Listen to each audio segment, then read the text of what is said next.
கிறிஸ்தியசுவின் அன்பு நெஞ்சங்களே, இனிய டிஆர்டி தமிழொலி வானொலி உறவுகளே, உங்கள் அனைவருக்கும் இனிய வணக்கம்.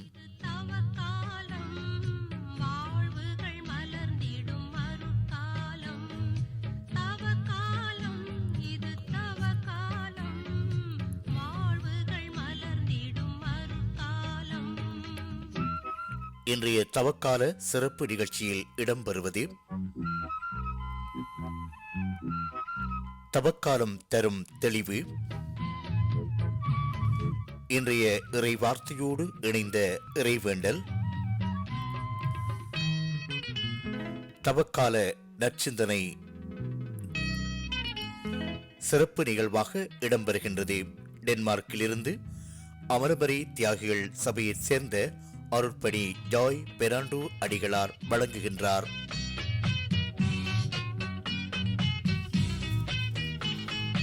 சிலுவை பாதையில் அன்னை மரியாளின் உடனிருப்பு, அன்னையின் வேதனை நிறைந்த உள்ள கிடக்கைகளை உங்கள் கண்முன் காவியமாக படைக்கின்றார்.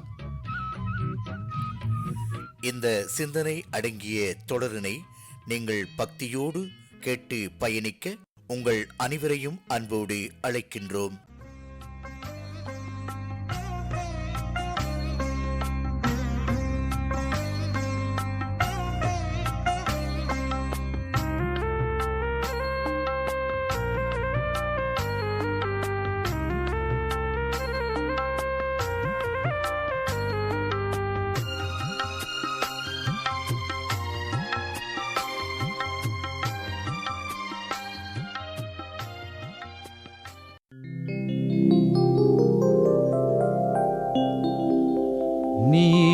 கதிராகி நேர்மை சுடராகி உண்மையாய் உதித்த தெய்வமே வரவேண்டும். நீதியின் குரல். விவிலியத்தில் உள்ள ஒவ்வொரு சிறு சிறு சம்பவமும் மனதில் பதிந்து அறநெறிகளை உணர்வதோடு உள்ளத்தையும் உருகுவதாக அமைகின்றது. இயேசுவின் வழக்கில் நாம் சந்தித்திட்ட சந்தர்ப்பவாதங்கள், சறுக்கி விழுந்த சாட்சியங்கள், முண்டாசு கட்டிக்கொண்டு திரியும் யூத சங்கத்தின் முரண்பாடுகள், முதுமை தட்டிப்போன அன்னாசின் முரட்டு குணம் கொண்ட வெறியாட்டம் இன்று பிலாத்துவின் முன் வந்து சேர்ந்தது. இயேசுவின் இரத்த வழக்கு. இயேசுவை நீங்களே தீர்ப்பளியுங்கள் என்று யூதர்களிடம் சொன்னான்.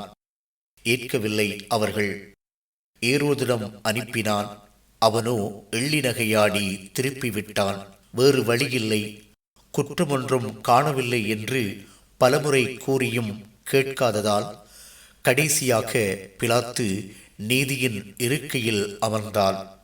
அப்பொழுது ஒரு தூது.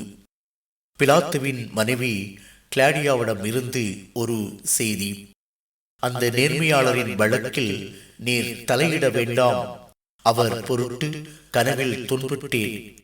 கிளாடியா வரையப்படாமலே வாய் மட்டும் பேசப்பட்ட வடிவோவியம். நீதியென்று நெஞ்சில் பட்டதை கூறி கணவனை எச்சரிக்கின்றாள். வழக்காடு மன்றங்களில், வாதங்களில், தீர்ப்பில் கலந்து கொள்ள எந்த பெண்ணுக்கும் உரிமையில்லை. அதுபோல நீதிமன்றத்தின் செய்தி அனுப்புவது தண்டனைக்குரிய குற்றமாகும். அதுவும் முக்கியமான தீர்ப்பு கூறுவதற்கு முன் கூறுவது அதைவிட குற்றம். கிளாடியா அகஸ்டஸ் சீசரின் தவப்புதல்வி, ஜூலியாவின் இளைய மகள், பிலாத்துவின் மனைவியானாள். அதனால்தான் பிலாத்து ஆளுநன் ஆனான். ஜெருசலேம் திருவிழாவுக்காக வந்தவள் இயேசுவை பற்றி கேள்விப்பட்டிருப்பாள். அவர் வார்த்தையை கேட்டிருக்கக்கூடும். கனவிலும் துன்பப்பட்டிருப்பாள். பிலாத்துவின் அரண்மனையில் சோகம் வந்தது, சோதனை வந்தது. பாசமும் அதன்பின் எழுந்த ஆபாசமும் பிலாத்துவை மோசம் செய்துவிட்டன. தன் மனைவி அனுப்பிய தூதை நிராகரித்தான். அநியாயம் செய்து நியாயத்தை கொன்றுவிட்டான். குற்றமொன்றும் காணேன் என்று மரண தீர்ப்பிட்ட இவன்தான் வரலாற்றில் முதல் நீதிபதி. நீதி தராசின் முள்ளே நெஞ்சில் குத்திய கதை. எதிர்வாதம் இல்லாத வழக்கு இது. ஏனெனில் வாதிட்டுக் கொண்டிருப்பது வாய்மை மட்டுமே. இயேசு மீது வழக்கு போட்டவர்கள் தீர்ப்பு வந்ததும் தெரிந்து கொண்டார்கள் இயேசுதான் நீதிபதி என்று. இதை முன்னரே அறிந்தவள், அறிவித்தவள் கிளாடியா. விவிலியத்தில் பெண்களே ஒவ்வொரு திருப்பத்தையும் உருவாக்குகின்றார்கள். ஏவாளின் செய்கையால் விண்ணரசு மறுக்கப்பட்டது. இதோ அடிமை என்ற மரியாளின் செயலால்தான் நாம் அடிமைத்தனத்திலிருந்து விடுதலை கண்டோம். இயேசு பிள்ளைக்குரிய உணவை எடுத்து நாய்களுக்கு போடுவது முறையல்ல என்று முதலில் தன் இஸ்ரேல் இனத்திற்காகத்தான் வந்ததாக கூறினார். ஆனால் வாழ்நாள் முழுமையிலும் அவரை மெஸ்ஸியாவாக, நீதிவானாக, குற்றமற்றவராக எவ்வித நிர்பந்தமோ வேத விளக்கங்களோ இன்றி விசுவசித்தது மட்டுமல்லாமல் அதை அறிவிக்கவும் செய்தார்கள் புறவினத்தார். இஸ்ரேல் இனம் மௌனமாக இருந்த பொழுது இயேசுவுக்கு சாட்சியாக மாறிய காட்சி வரலாற்றின் அதிசயம். புறவினத்தாரின் சமாரிய பெண்ணை பார்த்தோம். அவள் இயேசுவிடம் உரையாடினாள். ஊருக்கு மெசியாவென அறிவித்தாள். கிளாடியா கனவில்தான் கண்டாள். மனைவி கூறியதை மதிகட்ட பிலாத்து ஏற்றுக்கொள்ளவில்லை. கிளாடியாவின் உருவம் தெரியவில்லை. அவள் குரலோ ஒரு வீரனால் உரைக்கப்பட்டது. பிலாத்துவின் மனது கரைக்கப்பட்டது. ஆனால் தீர்ப்பின் நியாயம் மறைக்கப்பட்டது. அவளின் அறிமுகமோ வழக்காடு மன்றத்தில்தான். அந்த நியாயமலரின் நேர்மை இதழ் கசக்கப்பட்டு அவள் பாசத்தின் இலக்கணம், பயமறியா பேரிலக்கியம், இயேசுவின் வல்லாண்மையின் எல்லையை தொட்டு காட்டுகின்றாள். முடிந்த முடிவாக ஒரு முடிவும் செய்கின்றாள். நீதியை எச்சரிக்கை செய்கின்றாள். அச்சமில்லாத அவள் புற இனத்தாரின் புதிய கீதம். மானிடருக்கு உரைக்கல். ஒரு உதாரணம்.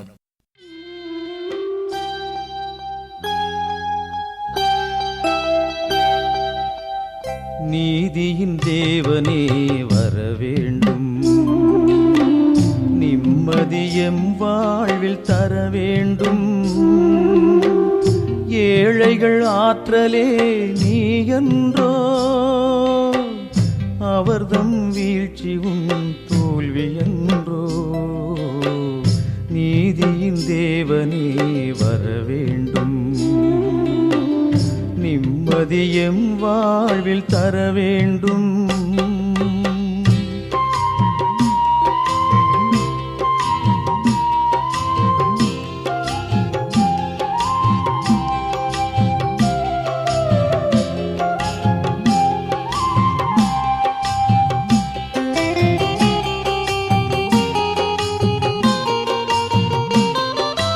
உறங்காமல் ஓயாமல் உழைக்கின்றோ, உலகையும் வியர்வைகளால் நனைக்கின்றோ.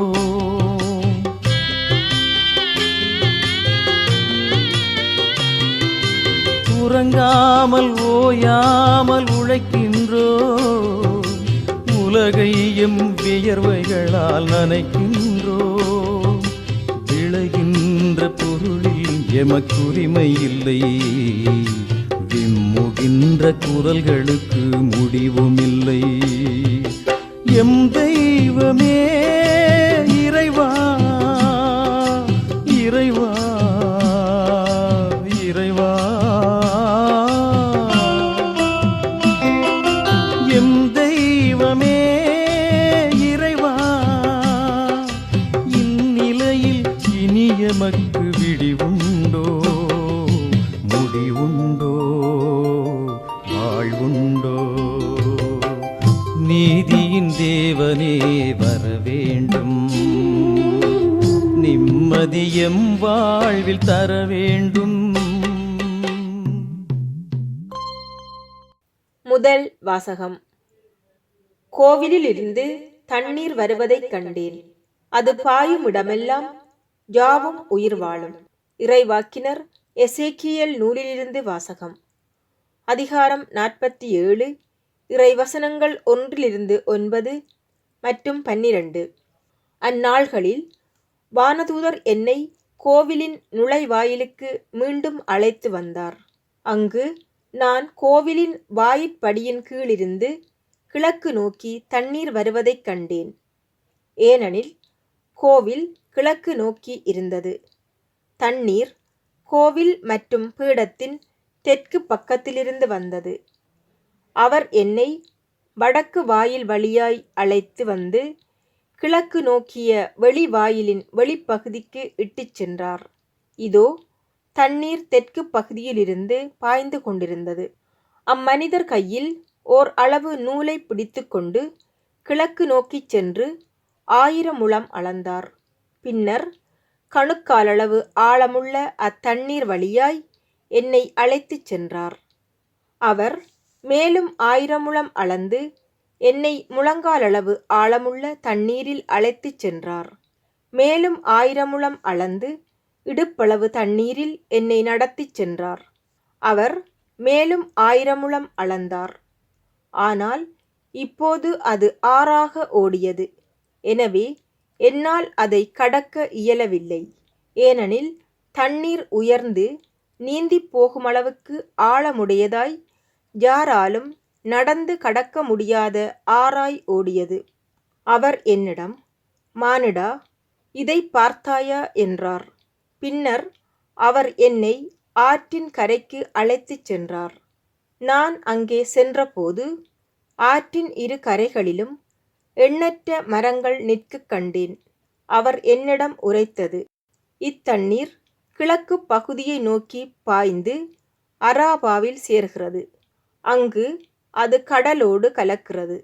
அது கடலோடு கலக்கையில் அத்தண்ணீர் அங்கு நல்ல தண்ணீராக மாறும். இந்த ஆறு பாயுமிடமெல்லாம் திரளான உயிரினங்கள் வாழும். அங்கு ஏராளமான மீன்கள் இருக்கும். ஏனெனில் இத்தண்ணீர் பாய்ந்து அங்குள்ள நீரை நல்ல நீராய் மாற்றும்.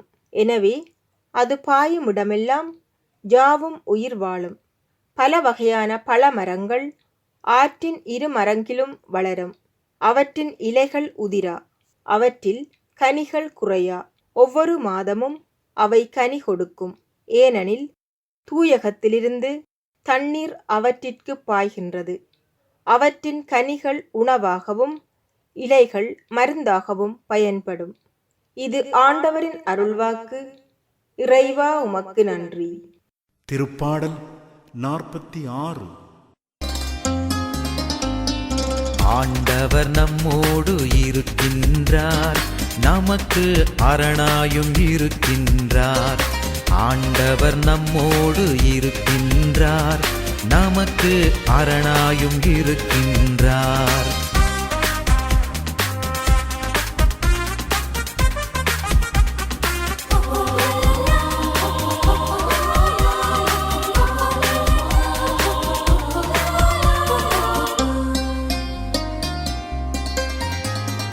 கடவுள் நமக்கு அடைக்கலமும் ஆற்றலுமாய் உள்ளார். கடவுள் நமக்கு அடைக்கலமும் ஆற்றலுமாய் உள்ளார். இடுக்கண் உற்ற வேளைகளில் நமக்கு உற்ற துணையும் அவரே.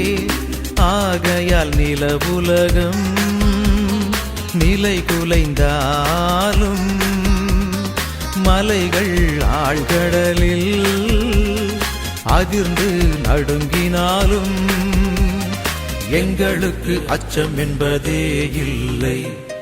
ஆண்டவர் நம்மோடு இருக்கின்றார், நமக்கு அரணாயும் இருக்கின்றார். நற்செய்தி வாசகம். உடனே அம்மனிதர் நலமடைந்தார். யோவான் எழுதிய தூய நற்செய்தியிலிருந்து வாசகம். நூற்பிரிவு 5, இறை சொற்றொடர்கள் 1 முதல் 3 மற்றும் 5 முதல் 16 வரை. யூதர்களின் திருவிழா ஒன்று வந்தது. இயேசுவும் எருசலேமுக்கு சென்றார். எருசலேமில் ஆட்டு வாயிலுக்கு அருகில் 5 மண்டபங்கள் கொண்ட குளம் ஒன்று உண்டு. எபிரேய மொழியில் பெத்சதா என்பது அதன் பெயர். இம்மண்டபங்களில் உடல் நலமற்றோர், பார்வையற்றோர், காலூனமுற்றோர், முடக்குவாதமுற்றோர் ஆகியோர் திரளாய் படுத்து கிடப்பர். 38 ஆண்டுகளாய் உடல் நலமற்றிருந்த ஒருவரும் அங்கு இருந்தார். இயேசு அவரைக் கண்டு நெடுங்காலமாக அவர் அந்நிலையில் இருந்துள்ளதை அறிந்து, நலம் பெற விரும்புகின்றீரா என்று அவரிடம் கேட்டார். ஐயா, தண்ணீர் கலங்கும் போது என்னை குளத்தில் இறக்கிவிட ஆளில்லை. நான் போவதற்கு முன் வேறு ஒருவர் இறங்கிவிடுகின்றார் என்று உடல் நலமற்றவர் அவரிடம் கூறினார். இயேசு அவரிடம், எழுந்து உம்முடைய படுக்கையை எடுத்துக்கொண்டு நடந்து செல்லும் என்றார். உடனே அம்மனிதர் நலமடைந்து தம்முடைய படுக்கையை எடுத்துக்கொண்டு நடந்தார். அன்று ஓய்வு நாள். யூதர்கள் குணமடைந்தவரிடம், ஓய்வு நாளாகிய இன்று படுக்கையை எடுத்துச் செல்வது சட்டத்திற்கு எதிரான செயல் என்றார்கள்.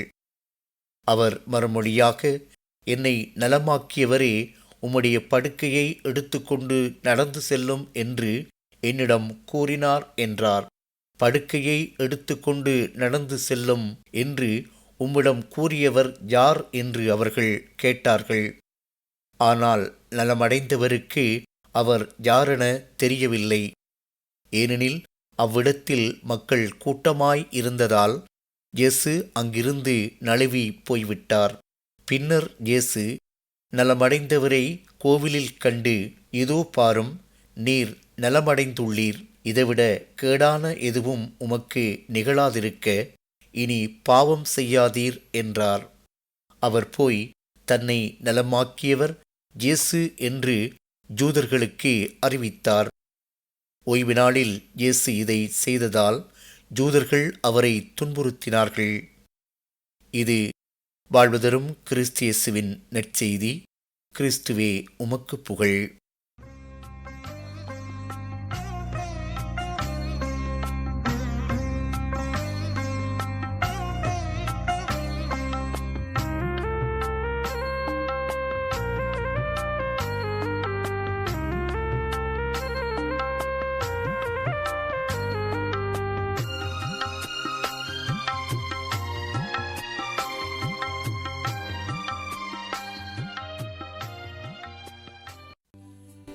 நாள்தோறும் எங்களை வழிநடத்தும் இறைவா, நோயினால் போராடும் இந்த உலகை கண்ணோக்கி பாரும்.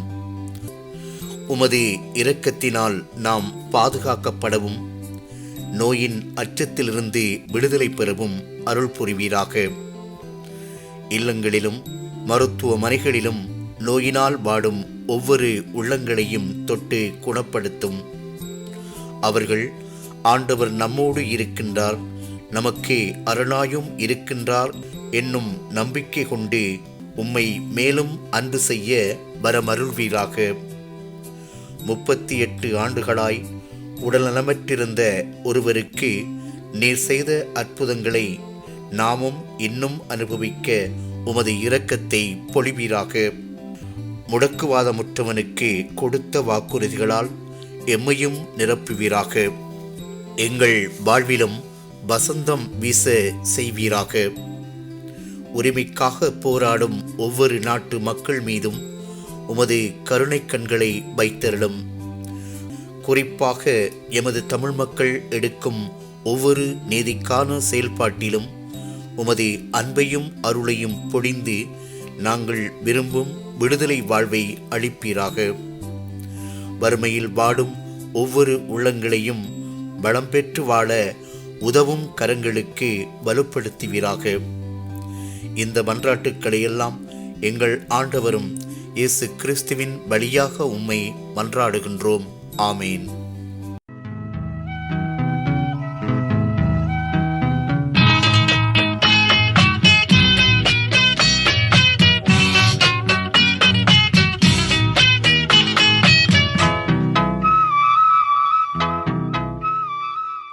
தவக்கால நற்சிந்தனை.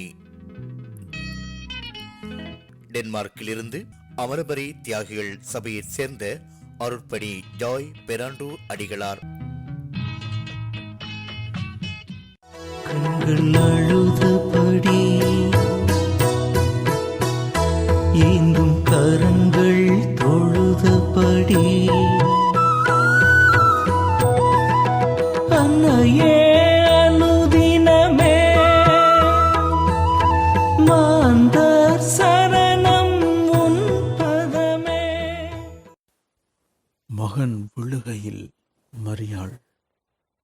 மத்தேயு 11:28 இயேசு சொல்லுகிற பொழுது, அவர் பெருஞ்சுமை சுமந்து சோர்ந்திருப்பவர்களே, எல்லோரும் என்னிடம் வாருங்கள், நான் உங்களுக்கு இளைப்பாறுதல் தருவேன்.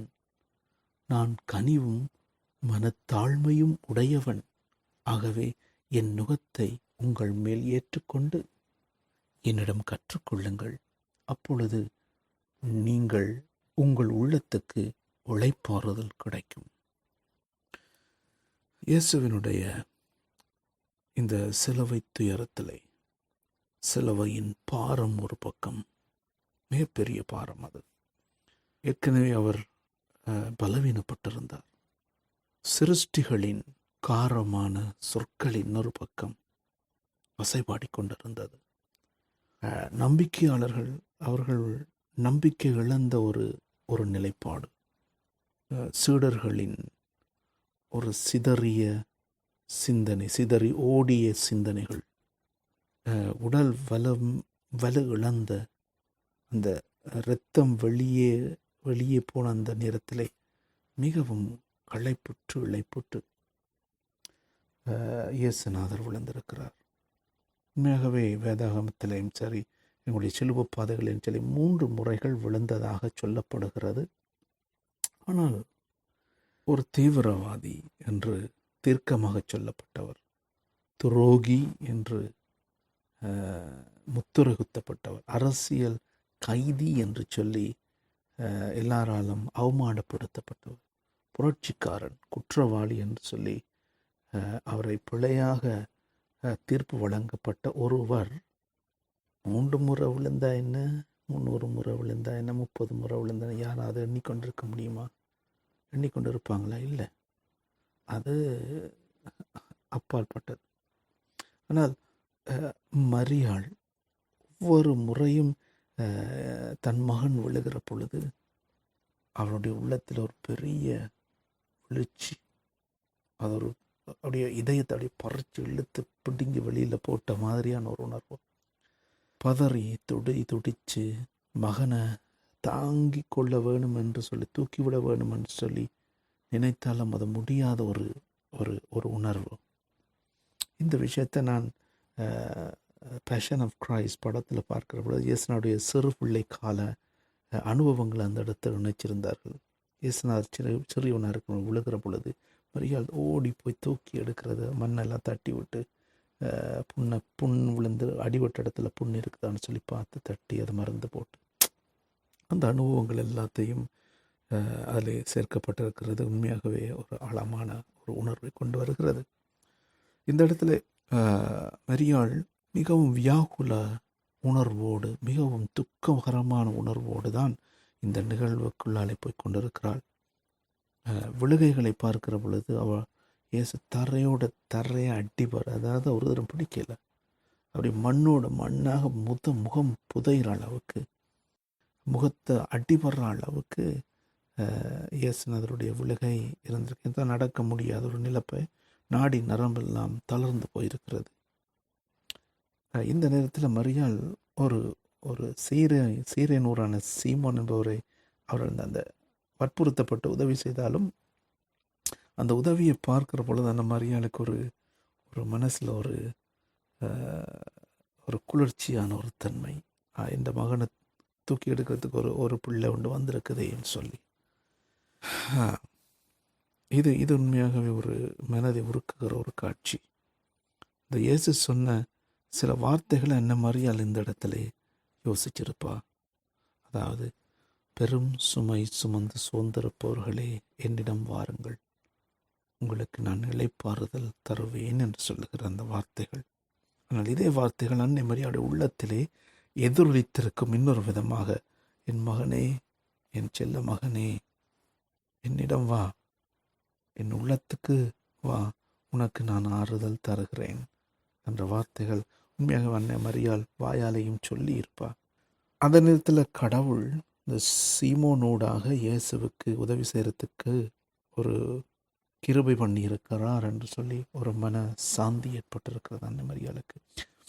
இந்த இயேசுவினுடைய பிள்ளைகளான நாங்கள் நாங்கள் இயேசுவை நம்புகிறோம், விசுவசிக்கிறோம் என்று சொல்லிக் கொண்டிருக்கலாம். பல விஷயங்களை நாங்கள் மார்புதட்டி சொல்லலாம், கிறிஸ்து எங்களுடைய கடவுள் அப்படி இப்படின்னு சொல்லி. ஆனால் எல்லோருக்கும் இது ஒரு முன்னுதாரணம். சீமோன் என்கிறவர் சிலுவைகள், துன்பங்கள், வேதனைகள் இது எல்லாருக்கும் போது யாரும் விதிவிலக்கல்ல. இயேசு ஒரு தடவை சொன்ன விஷயத்தை அன்னை மரியாள் மீண்டும் ஒரு தடவை யோசித்து பார்க்கிறாள். யாராவது என்னை பின்தொடர விரும்பினால் உங்கள் நாளாந்த சிலுவைகளை சுமந்து கொண்டு என்னை பின் செல்லுங்கள் என்று. இந்த விஷயங்கள் எல்லாம் அன்னை மரியாளுடைய கற்பனைக்குள்ளே, உணர்வுக்குள்ளே வந்து போய் கொண்டிருக்கிற விஷயங்கள் எல்லாவற்றையும் மீட்டு பார்த்து கொண்டிருக்கிறாள். மரியாள் இந்த சிலுவையை, இந்த விழுகைகளை புனிதமாக அவள் தாங்கி கொண்டாள். அது தாராளம் மனதோடு அன்னை மரியாள் அந்த சிலுவையை தழுவிக் கொள்கிறாள். அதே போல் நம்முடைய வாழ்க்கையிலையும் துன்பங்கள், கவலைகள், வேதனைகள், சில பேர் நோய்வப்பட்டிருக்கிற பொழுது, வலிகளோடு துடிக்கிற பொழுது, சங்கடங்களுக்கு உள்ளாக போகிற பொழுது, சரிவுகள் ஏற்படுகிற பொழுது வாழ்க்கையிலே, இதெல்லாம் ஒரு பொதுவான ஒரு விஷயம். இதெல்லாம் வரும்போது நானும் நீங்களும் இறைவனின் பிள்ளை என்றது சில நேரங்களில் மறந்து, பல நேரங்களில் மறந்துருக்கிறோம். மற்றது மற்றங்களை தீர்ப்பட்டிருக்கிறோம் இல்லையா? அவர்களுக்கு, அதாவது எங்களுக்கு தீமைகள், கவலைகள், வேதனைகள், நோய்களை, வலிகளை, இல்லாவிட்டால் சங்கடங்களை கொண்டு வந்த மக்களுக்கு தீமைகள் வர வேணும் என்று சொல்லியே சில நேரங்களில் ஆசைப்பட்டிருப்போம். ஆகவே இந்த நேரத்தில் 2 விஷயத்தை நாங்கள் கற்றுக்கொள்ளலாம் மரியாளிடமிருந்து. ஒன்று, உலகத்திலே துன்பங்களை, சிலுவைகளை தாங்குகிற மனிதர்களை நாங்கள் மறந்துவிடக்கூடாது. ஒன்று. இரண்டாவது, அந்த சூழல்களிலிருந்து ஓடி ஒளிந்து விடவோ, சோர்ந்து சுமக்க முடியாத அளவு போகவோ, இல்லாவிட்டால் கைகட்டி வேடிக்கை பார்க்கவோ இருப்பது நல்லதல்ல என்பதை அன்னை மரியாள் எங்களுக்கு அழகாக சொல்லுகிறாள். ஆகவே இந்த நேரத்தில் நாங்கள் அன்னை மரியாள்கிட்ட தான் நாங்கள் கேட்கலாம். எங்களுடைய போராட்டங்களில், நாங்கள் எங்களுடைய வாழ்க்கையில், எங்களுடைய குடும்பங்களில், எங்களுடைய நாட்டிலே நடந்த சம்பவங்களை நோக்கி பார்க்கிற பொழுது இதனூடாக பல சிலுவைகளை இன்றைக்கு நாங்கள் சுமந்து கொண்டிருக்கிறோம். அப்படியான மனிதர்களை நாங்கள் அணுகுவோம், அவர்களுக்காக ஜெபிப்போம், அவர்களுக்காக பணிகளை செய்வோம். ஆமென்.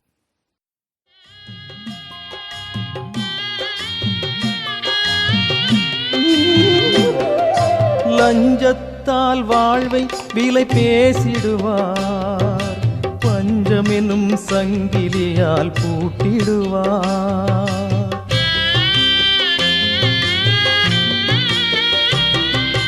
லஞ்சத்தால் வாழ்வை விலை பேசிடுவார், பஞ்சம் என்னும் சங்கிலியால் பூட்டிடுவார். தேவையான பொருளை விலையேற்றிடுவார், ஏழை எங்கள் அழுகையிலே மகிழ்ந்திடுவார். எம் தெய்வமே இறைவா, இறைவா, இறைவா.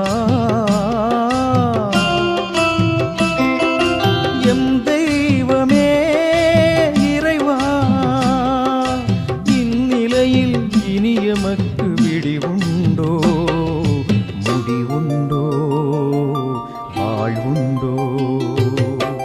நீதியின் தேவனே வர வேண்டும், நிம்மதியும் வாழ்வில் தர வேண்டும். ஏழைகள் ஆற்றலே நீ என்றோ, அவர்தம் வீழ்ச்சி உன் தோல்வி என்றோ. நீதியின் தேவனே வர வேண்டும், நிம்மதியும் வாழ்வில் தர வேண்டும்.